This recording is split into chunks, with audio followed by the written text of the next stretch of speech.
What up, ladies and gentlemen? We have Hupsaiya versus Grunch, Protoss versus Zerg, once again on Axiom. Grunch, the little brother, the younger brother of Herbmon in the top right, and Hupsaiya in the bottom left here. It's current Grandmaster Protoss, top 50, Starcraft 2 Protoss player versus former top 50 Zerg, Starcraft 2 Grandmaster in Grunch. I bet you didn't know that little detail, that not only is Grunch Herbmon's brother, but he's also a former top 50 GM. Now, I guess this was back in the HOTS days, so I don't know how his skill would translate over now, but he has been grinding a lot of matches of Cosmonarchy, and he's been enjoying Zerg.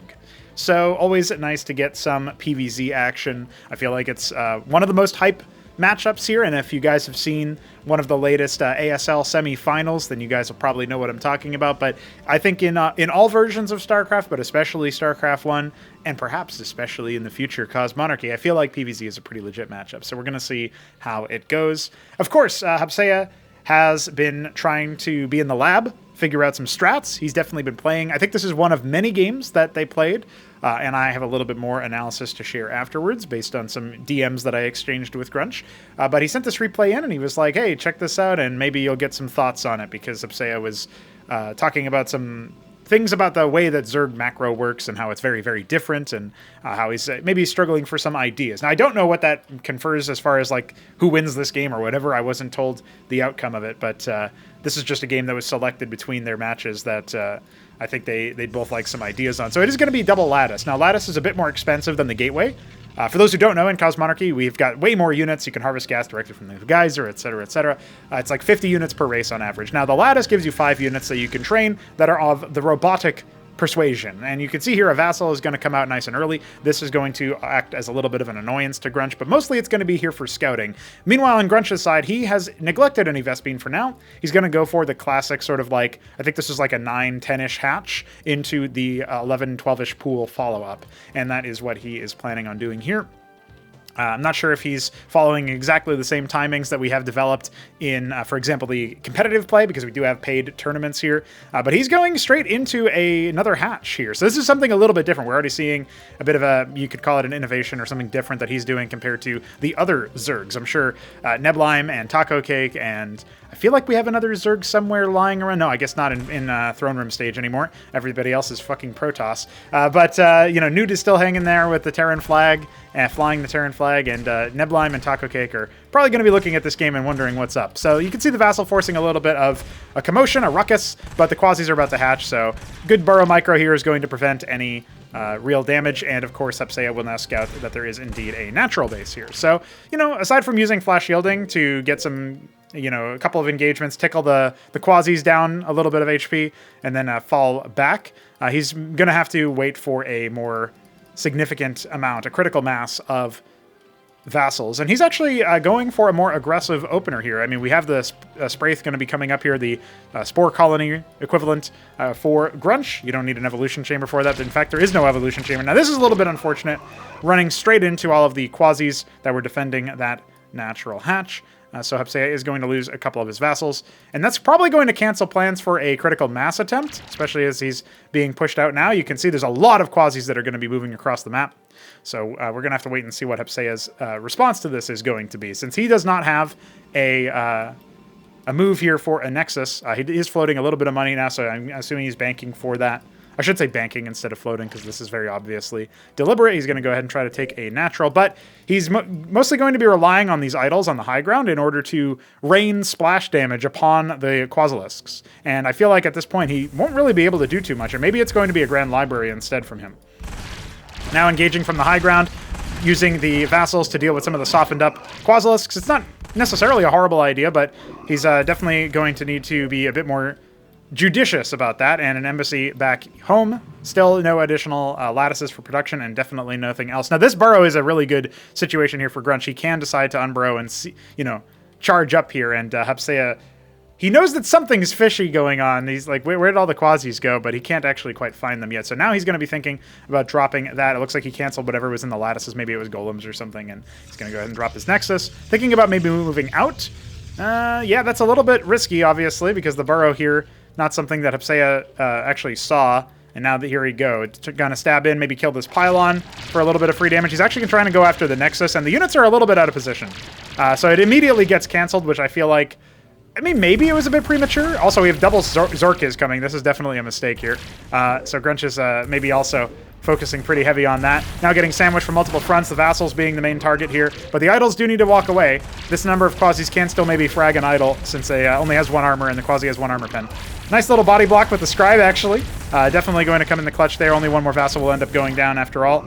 And so the force does get cleaned. But in the process of this, Grunch has caught up in the worker count. Despite his double Zorkish Shroud shenanigans, he's so that when he looks at his main base here, he's going to have a nice little flower on either side of his base there. A very expensive one, mind you. It's like a it's like a, what do you call it? A microtransaction specifically for cosmetics. It's a cosmetic-only microtransaction here for Grunch's base. So yeah, that is actually going to finish, so that's a little bit of a mistake, but that's all right. That's all right. You know, there's like 100 plus gas. I think 150 gas or something. Maybe not. Maybe it's like 150 minerals and 100 gas. I don't know. I haven't played Zerg in a while. Anyway, obviously Hupsaiya is going to have to use every advantage that he possibly can, since he is definitely behind in terms of economic tempo. He has the same-ish worker count, but less gas being harvested, and obviously a lot less of a lot of other things, right? So he's going to have to think about that. Going for the Ardent Authority. Love to see some Acantors. That will definitely manage to crack the circuits, but also it'll, deal with all these crowds. Now, the Nathrok Lake was made, or sorry, the Vornath Pond, rather. The Hydrothin coming back up afterwards. I'm not sure what Grunch is planning. He's evolved his pond, right? He's evolved his pool, rather, into a pond. I feel like normally this allows you to make the Nathrokor, which some people have dubbed the Flying Zergling, right? And I'm not sure that it's that efficient at the end of the day. Not the best reaction here from Grunch. Could have lost that worker, but Hupsaiya doesn't commit to it. Just trying to draw out a little bit more info. The Witness not going into the base. There's no way for him to be detected right now because there is no Avaleth. Maybe Hupsaiya doesn't know that and doesn't want to throw away his 75 gas investment on the Witness, so that might be a thing. Honestly, though, I think like Mass Idol Architect could also do the job if you think about what Hupsaiya's composition could look like. Usually I don't make a habit of saying like, oh yeah, just make 2 units, because Cosmonarchy is a game about using some of the 50 units per race that we have and combining them into interesting compositions. So normally you wouldn't say that, but I feel like right now, until we see what, maybe with the Hydras it becomes a little bit harder if there's a lot of them. But I feel like maybe Idol Golem for a little bit of a front line. And then obviously having access to the Architects could be a big deal. But it will end up being the Acantor after all. A 3rd Lattice coming feels like a little bit late there, but now that Hupsaiya has stabilized, he's definitely going to be able to have an equivalent, slightly better economy, actually, considering the worker count. And we now have 3 K-Grunts coming. Are these all going to be Larvosks? Because Grunch has a lot of gas in the bank.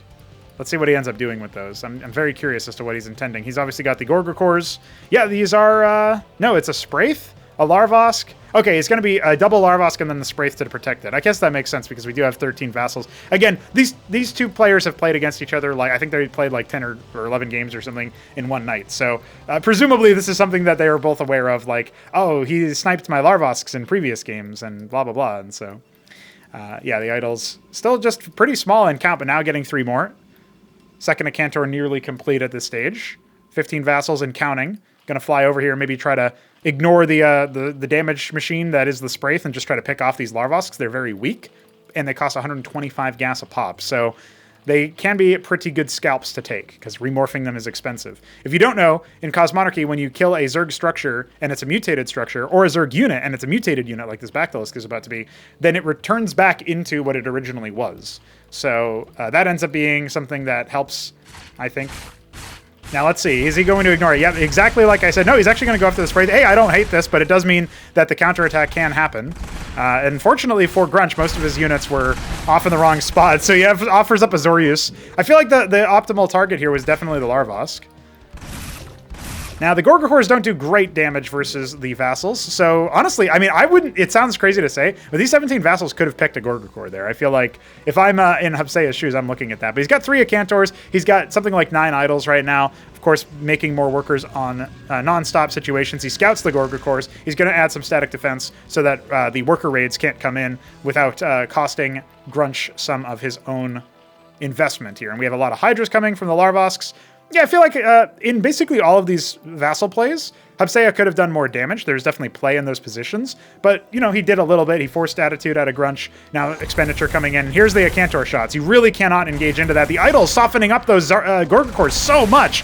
If I'm Hupsaiya, I'm definitely right-clicking on those, and you can see definitely working out for him. Here come the Acantors, though, and the Vassals offering so much buffer. I feel like Grunch's push has just immediately been held, right?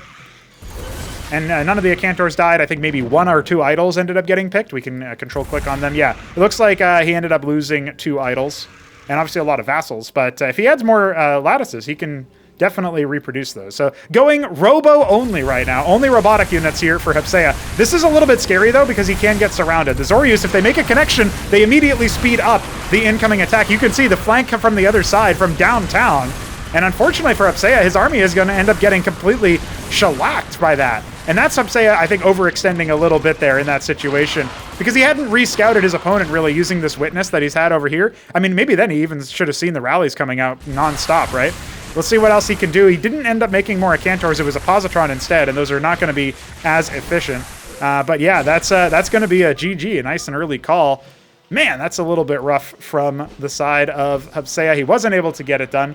But I gotta say, I feel like, again, there was a lot of play looking at this replay and sort of trying to imagine myself in Hupsaiya's shoes. He's obviously a better mechanical player than I am, because he's been doing this for a hell of a lot longer across a hell of a lot more RTS games. But when we look at the way that he's approached this, I think he had some really good ideas with the Vassals, but that, you know, it maybe feels like it was just one mistake that cost him by having his army pretty far forward, but that was a lot of his resources, and he was also taking a third base behind it. So imagine if he just sits in his third base, he's made the decision to scale up his economy, he's ahead by a pretty significant margin, because Grunch's third base is barely saturated, and he does not have that much money in the bank. He's double evolved local nodes. He made obviously an expensive mistake of making 2 different Zorkish Shrouds as well. So he's got all available tier 1 tech. He's even gone into double Larvosk. This man is trying to end the game before even thinking about an Iral Iris. And so when you have that situation, you kind of, like, your opponent has spent so much of their expenditures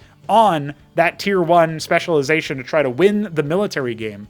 And in that situation, if you can hold, I know it sounds counterintuitive to some people, but if you can hold, then you win. Like, you are actually the one ahead, because the onus is on them. The impetus is on them to get something done. So anyway, thought that would have been an interesting match to take a look at. I was surprised at how short it was, actually. I thought it would maybe go on for a bit longer, but hopefully it was valuable anyway. And, you know, as Artosis sometimes says on his channel when he casts games, without some games that end a little bit more closer, a little bit sooner than you would like them to, you won't have the banger games. You won't have the ability to say, man, what if we could do bangers only or whatever. You know, sometimes it's nice to just do a little bit of a thinking cap, like, what would I do in this situation? And maybe Hupsaiya and other Protoss players found it useful. Certainly Grunch might have some thoughts as well as to how he might be able to do better. But yeah, the full 360 surround almost there. Definitely coming in clutch for the Zerg. And just a nice killer instinct from Grunch to know that, like, okay, if I just ignore workers entirely and I go all in on the tier 1 military, you know, maybe that's something that the Witness would have been able to spot if Hupsaiya had moved it closer to his enemy's base. But you got to watch out for Ovolets, right? So I understand maybe just trying to keep it in the spot to get as much view of the battlefield as possible. I'll stop blabbing now to extend this video's runtime, and we'll see you guys tomorrow for some more Cosmonarchy.